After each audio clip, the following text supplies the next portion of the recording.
lang si Jessica at hindi man siya ang pinalad, mukhang may malaking karir namang naghihintay para sa kanya. But there's so many things, like so many options. There's, like I said, nothing's hit me yet, so we'll see that. Hindi man niya direktang sinabing may balak siyang dumalaw sa Pilipinas, bukas raw siya sa posibilidad na ito. Ang nanalong si Philip Phillips, hindi rin makapaniwala sa resulta ng American Idol. Simpleng tao lang daw siya at misa hinagap, hindi raw niya inakalang maaabot niya ang kinaroroonan niya ngayon. Why do you think it's you and not Jessica? I have no idea. Jessica, a huge mutual admirer, and we're both supportive of each other. Have you figured out why something like this happens to a guy like you? I have no idea why this happened, Tinanong ko mismo si Jimmy Iovine, ang mentor ng American Idol finalists, kung bakit sa kanyang palagay, hindi si Jessica ang nanalo. They're both great. They both do two very different things, so they appeal to completely different audiences, right? I think they're both equally as gifted. I really do in their own way, right? So you take Philip, the audience of American Idol, there were more of them than there were Jessica fans at this point. Ayon naman sa isa sa mga idol judge na si Steven Tyler, malaki raw ang in-improve ni Philip Phillips mula nung umpisa ng laban. What's your reaction that it was Philip Phillips who won over Jessica? Say that again. It's Philip Phillips who won over Jessica Sanchez? Yes. How do you react to that? I think he's real. We watched him come from a guy that was, pulling himself out of his soul to a guy that can actually stand up there right now after 2 months, 4 months, and sing a melody line, without feeling uncomfortable about himself. He's just really evolved, and he's been vulnerable, and I don't know. I think America loves that. Hindi naman naitago ng mga Pilipinong nanood ng American Idol Finals ang kanilang pagkadismaya sa resulta ng botohan. Lalo pat hindi naman daw sila nagkulang sa pagboto para kay Jessica. Siyempre nalungkot kami, tsaka siyempre po mga puti ang katabi namin. Kasi kakunti lang ng mga Pilipino sa loob. Parang na-shock sila. Sa kabila mo, isang boto sa isang pamilya, kami 150. Napod po ng aming daliri sa kakaboto. Facebook account. Tapos na nga ang American Idol Season 11 at hindi man masaya ang marami sa atin dahil hindi nanalo ang ating kadugo at kababayang si Jessica Sanchez. Hindi na rin naman matatawaran ang nagawa niya para sa ating lahat ng mga Pilipino. Just a brief message to your fans in the Philippines. Thank you guys so much for all the support. Love you. Para sa unang balita, Jessica Soho reporting. Wagi pa rin para sa mga taga-Samal Bataan si Jessica Sanchez sa kabila ng kanyang pagkatalo. Nakapag-isa raw ng tinig ni Jessica ang buong Samal. Narito ang report ni Katrina Son.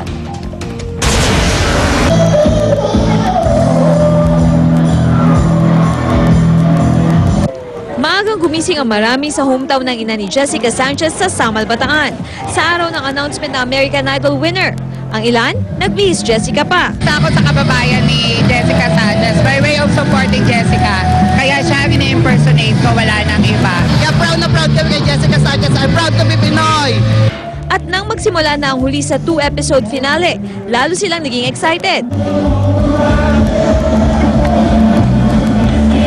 Proud na iwinagayway ang watawat ng Pilipinas at todo hiyaw sa mga pagtatanghal ni Jessica.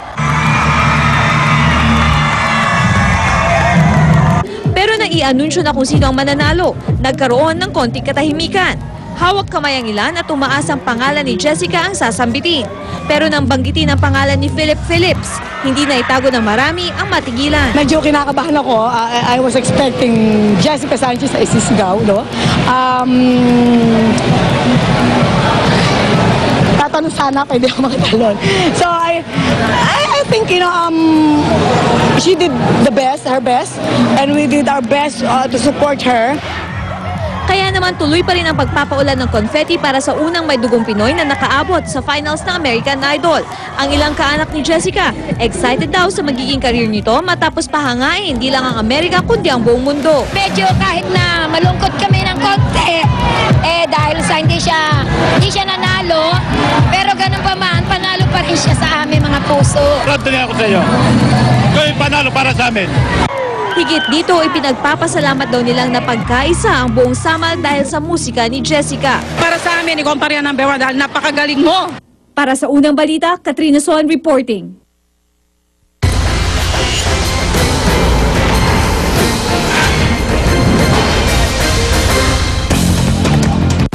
Bago magtanghali ngayong araw, lalabas na raw sa The Medical City sa Pasig si Chief Justice Renato Corona para bumalik sa Senado para makross-examine sa kanyang impeachment trial.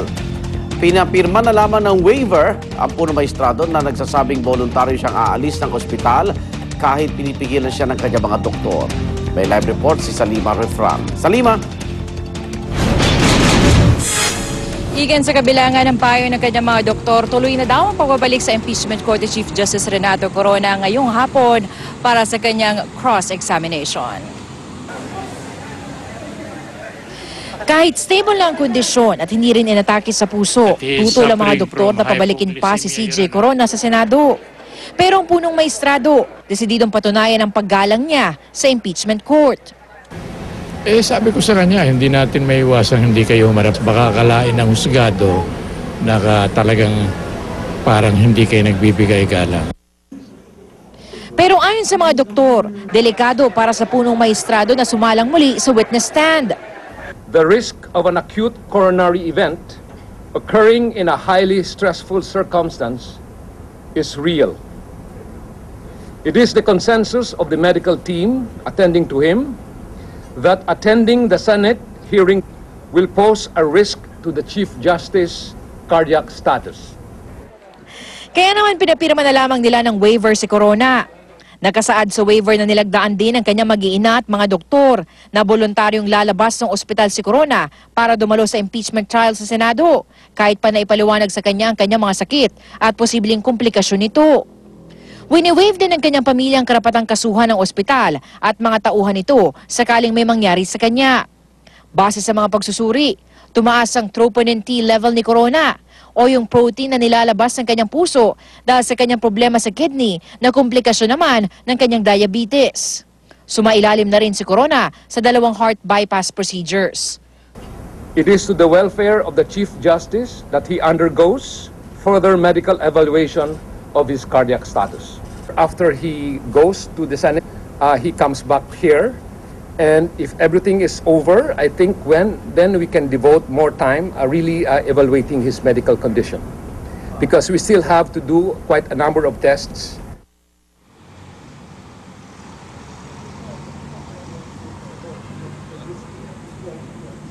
Igan sa ngayon ay nasa isang private room na nga itong si Chief Justice Renato Corona at bago magtanghali inaasahang lalabas na siya ng ospital sakay ng isang ambulansya kasama ang isang medical team papuntang ang Senado. At yan ang unang balita mula dito sa Pasig. Igan? Maraming salamat, Salima Refran. Samantala, nangako naman ang prosekusyon na igagalang nila ang health condition ni Chief Justice Renato Corona sa gagawin nilang cross-examination. Narito ang report ni Sherry Ann Torres. Tila nabuhayan ng dugo ang prosekusyon sa balitang babalik na impeachment court si Chief Justice Renato Corona. At dahil sasalang din naman sa direct examination ang punong maestrado mula sa depensa, itutuloy na rin daw ng prosekusyon ang pag-cross-examine sa kanya. Sa pagkakataong ito, sana raw ay walang kahit anumang anilay gimmick na gagawin ng kampo ng Chief Justice. Sabi nga po ng iba kapag sa batas naipit, sa wheelchair kumakapit, no? Ang nakikita nga po natin, baka gamitin po wheelchair diplomacy. Anong ibig sabihin nito? Siyempre, babalik po tayo sa esensya ng testimonya po ng ating punong maestrado, appeal to emotion. Pangako ng prosekusyon, isa sa alang-alang din daw nilang may sakit ang punong maestrado. Pagdating po ni Chief Justice, kikilalanin po natin yung kanyang posisyon, gagalangin po namin siya. At kung nakita natin na medyo mahina ang kondisyon ng ating Chief Justice, medyo dahan-dahan nga yung questioning. Nabanggit ng depensa na sakaling magdesisyon na ang Senado patungkol sa impeachment, may natitira pa rin naman daw silang alas. If probably we can successfully make a case of grave abuse of discretion, nullifying the ingredients of the proceedings in this impeachment trial, the Supreme Court may be sympathetic with us to nullify the proceedings. Pero sakali man daw paboran ng Korte Suprema ang pagpapawalang bisa ng impeachment proceedings, tinayak ng prosekusyon na tuloy pa rin ang laban. If they would want it, I will help them draft a very good impeachment complaint. So ngayon, dito, having been part of the process, kung talagang inanalify nila and everything yan, ako mag-initiate ng impeachment. Para sa unang balita, Sharian Torres reporting. Ang muling pagtestigo ni Chief Justice Renato Corona sa impeachment trial, bubusisiin sa talakayan with Igan mamaya. Maaari rin po kayo makilahok sa aming talakayan. Mag-post lamang ng inyong mga opinyon at tanong sa aming Facebook fanpage, facebook.com/unanghirit at sa pamamagitan ng Twitter, twitter.com/unanghirit. Isang batang may kanser na tupad ang pangarap na makilalang idolong si Manny Pacquiao. Duet ni Jennifer Holiday at Jessica Sanchez pinagpiestahan. Pagpahuli, tutok lang sa unang balita.